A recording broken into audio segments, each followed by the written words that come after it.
días y bienvenidos a Iceberg de Valor, el podcast de inversión basado en el Value Investing. Bienvenidos los seguidores de Ensemble Capital, bienvenidos a Iceberg de Valor. La noticia más comentada esta última semana a nivel español han sido las turbulencias regulatorias que ha habido en el sector energético en España, y es que la CNMC publicaba unas circulares donde se establecía que cambiarían los cálculos de las tasas de las empresas distribuidoras de energía. Uno de los sectores más golpeados era el de gas, habiendo hasta un 17,8% de recorte medio en las mencionadas tasas. De ahí que Enagas, por ejemplo, haya sufrido una muy mala semana en bolsa y ha habido varias rebajas de analistas debido a que se ve en peligro el tan preciado dividendo que suelen tener este tipo de empresas. Yo no suelo seguir mucho este tipo de compañía pues muy regulada, y aun habiendo bajadas notables por las presentaciones y perspectivas del sector que he visto, no veo una oportunidad clara en la empresa.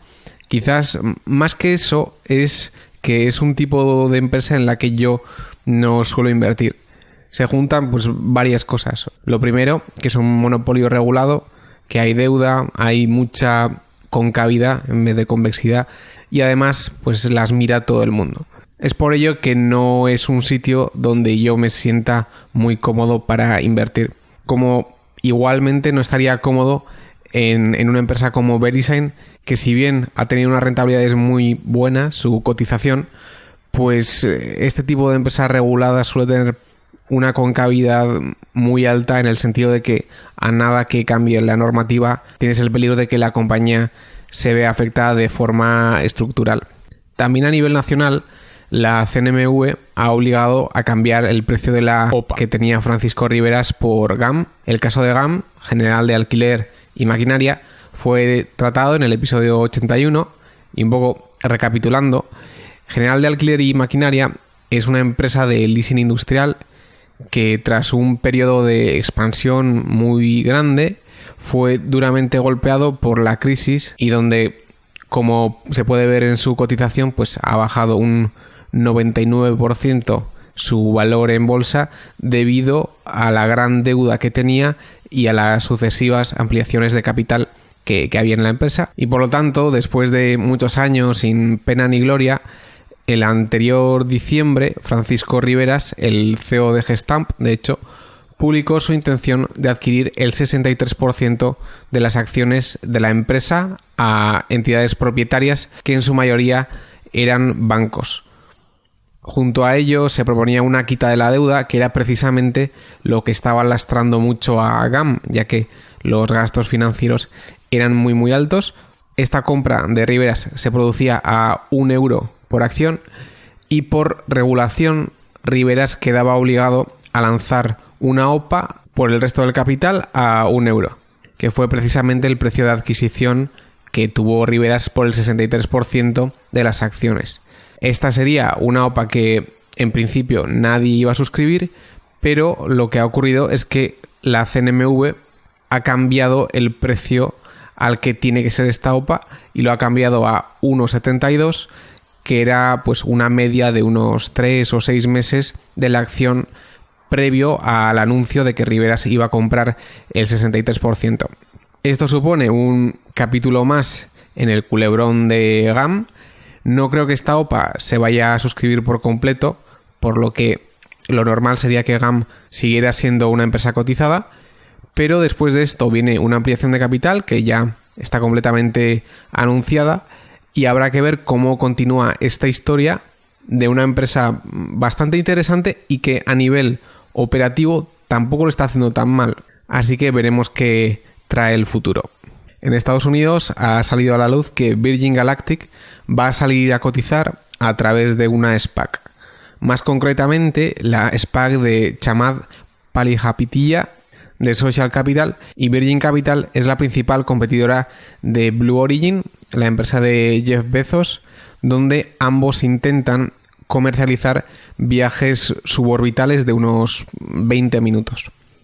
Es decir, las personas que puedan permitírselo pueden comprar a estas compañías billetes para estar en condiciones similares a las que habría en el espacio exterior.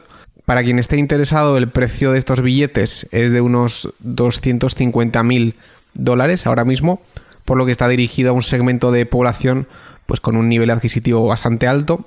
Se lleva bastante tiempo hablando de estos viajes y, si no me equivoco, incluso Virgin había tenido algún fallecido en las pruebas de estos vuelos. Los documentos de la admisión del SPAC ya son públicos y se conocen algunos datos de la empresa.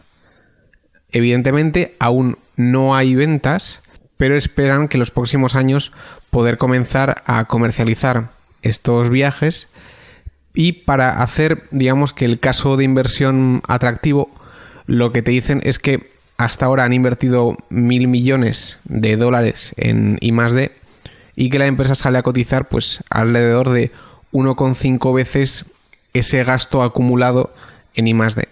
Por lo que, aunque no haya ventas, pues bueno, te estás comprando años de investigación por un precio pues más o menos razonable, y esto es lo que están publicitando, por decirlo de alguna manera. Lo que plantea la empresa es que un viaje espacial, por así decirlo, es un acontecimiento único en la vida y que por lo tanto la gente estará dispuesta a pagar por ello.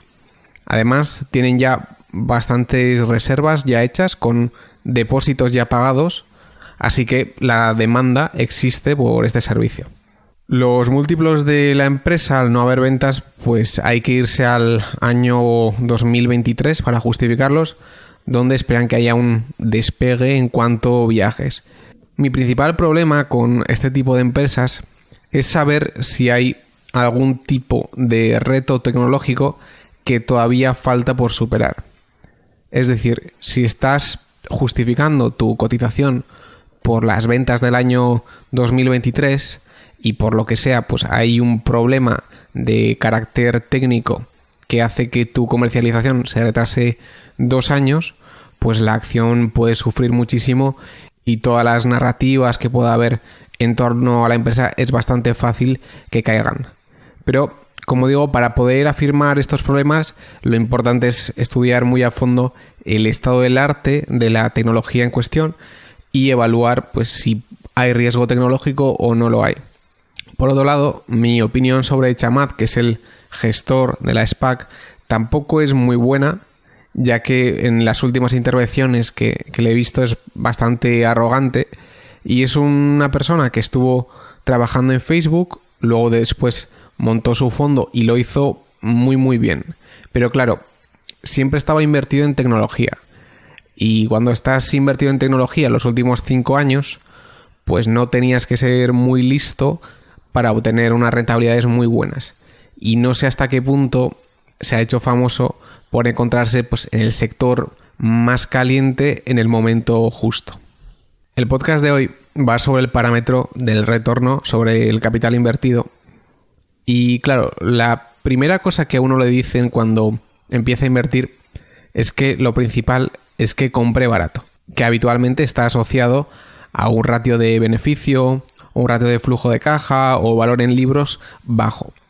Sin embargo, es habitual que ese inversor que acaba de empezar pronto se dé cuenta que tan o más importante es la rentabilidad que es capaz de obtener una empresa sobre el capital que posee.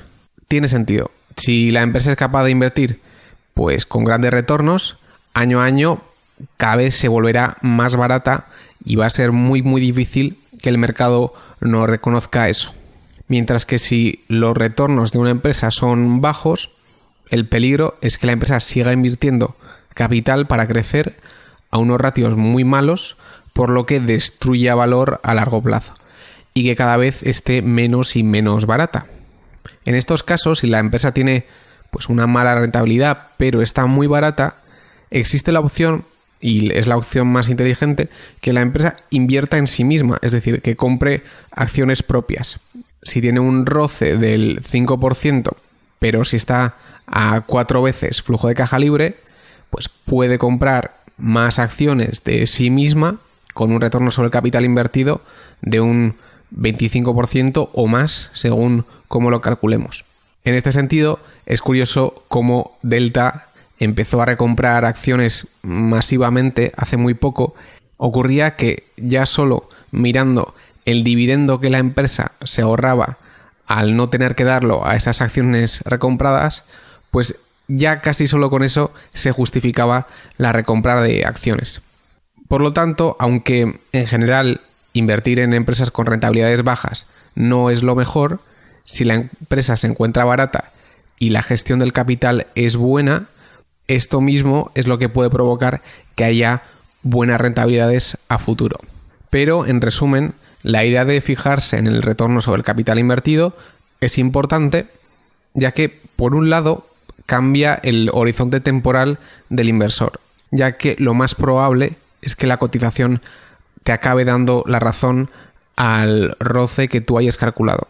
Asimismo, también pues ese inversor empieza a hacerse las preguntas de cómo va a evolucionar esta rentabilidad y por cuánto tiempo será mayor que el coste de capital de esa empresa.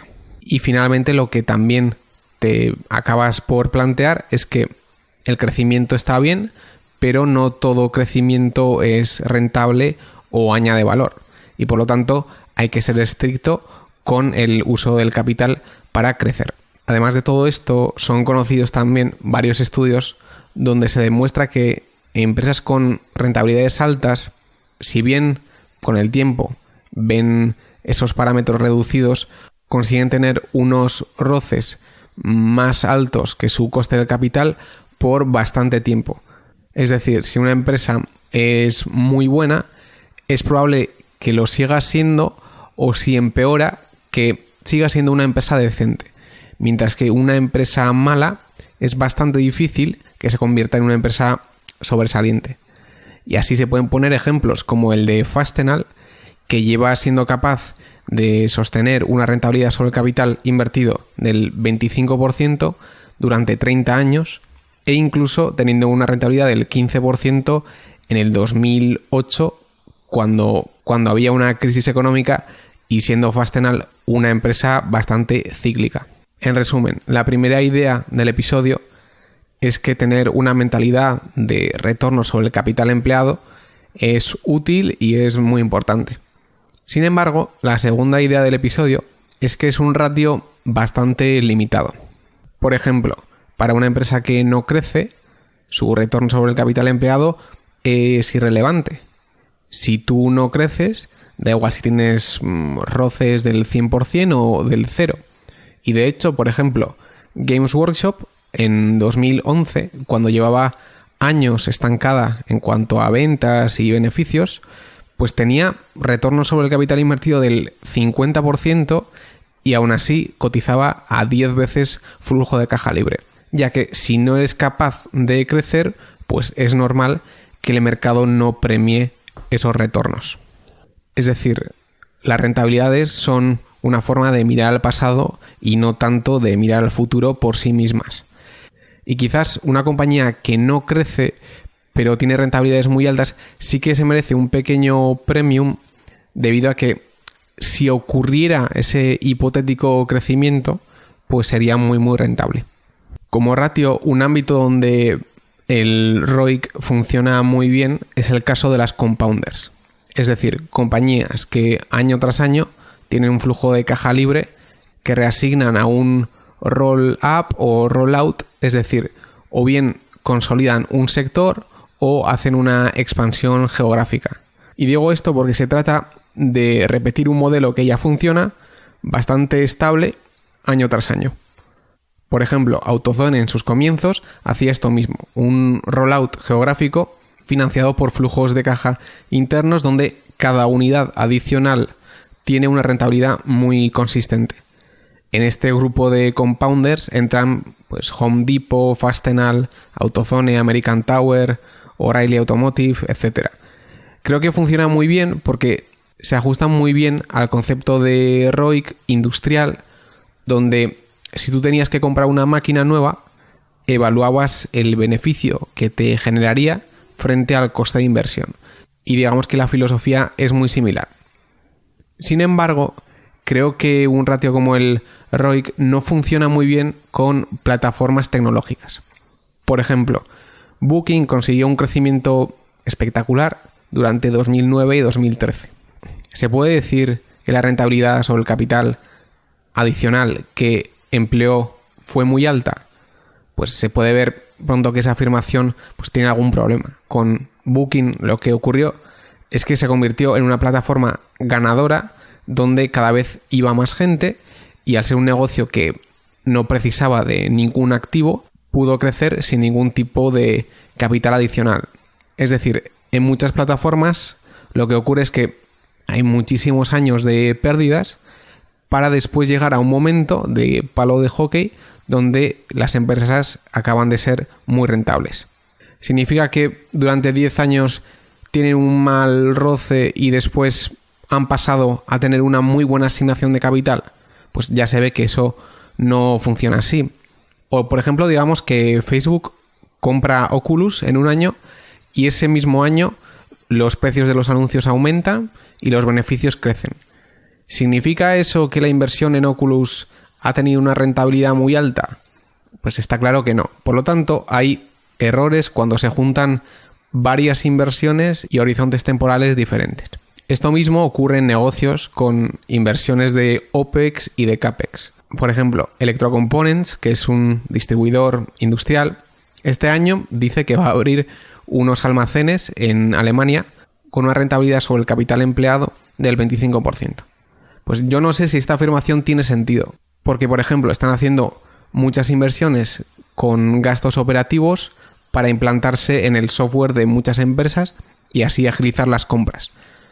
Por lo tanto, no ocurre que esos almacenes vayan a generar un aumento en beneficios, sino que va a haber muchas inversiones de OPEX que juntados con el CAPEX aumentarán el beneficio. Y por lo tanto sería erróneo atribuir solo a la apertura de esos almacenes ese aumento de rentabilidad. Por lo tanto, ya se ve que cuando ocurren muchas inversiones a nivel de gastos operacionales, el ROCE no dice mucho. Y es por ello que muchas empresas de software hablan sobre el lifetime value al coste de adquisición. Otra forma también que ayuda a entender mejor este tipo de empresas es la rentabilidad unitaria de las inversiones, que al mezclarlas todas a la vez pues puede llevar a engaño, como ha ocurrido con Amazon durante muchos años. La última idea que querría mencionar es que muchas veces se idolatra el ROCE porque habla de una rentabilidad real no apalancada de una empresa. La idea detrás de esto es que no es lo mismo obtener una rentabilidad sobre el equity con o sin apalancamiento, ya que si hay apalancamiento probablemente también hay un riesgo más alto. Sin embargo, tomemos dos ejemplos. Tienes una empresa que hace un producto de hardware tecnológico y al ser pionero pues tiene un ROCE del 30%. Por otro lado, tienes una empresa de 200 años que hace pintura y recubrimientos, donde la industria pues lleva mucho tiempo y ha habido 7 actores en los últimos 20 años y eso no se mueve, y además las ventas son recurrentes, no cíclicas y crecientes. Y la posibilidad de disrupción es extremadamente baja. Pero digamos que en este caso tu ROCE es del 15%, pero como vas apalancado una vez el equity, consigues un ROE del 30%. En el primer caso, en el caso de hardware tecnológico, tu ROCE es muy alto, pero al haber un riesgo de disrupción muy alto también, te ves obligado a no poder apalancarte y además a acumular caja. De hecho, se puede decir que tu ROCE real es más bajo, ya que esa caja que estás acumulando como un colchón es necesario para que el negocio subsista o cualquier susto que pueda ocurrir. Mientras que en el segundo caso, por el contrario, tu certidumbre es total y consigues unos retornos apalancados, pero que a la vez son bastante seguros. ¿Qué caso de los dos es más seguro y mejor? El segundo, el caso de las pinturas, aunque tengas pues menor roce y mayor apalancamiento, lo cual parece contraintuitivo. Además, tienes la parte positiva de que atraerás menos competidores al ser un sector, por así decirlo, menos rentable. Por lo tanto, el ROCE no te da información sobre la capacidad real de generar retorno sobre el equity que tiene una empresa, ya que no sabes la situación competitiva en ese sector. Con este último punto termino el episodio. Espero que haya alguna idea que dé que pensar. Dadle a like si os ha gustado y nos vemos la siguiente semana. Seguid aprendiendo.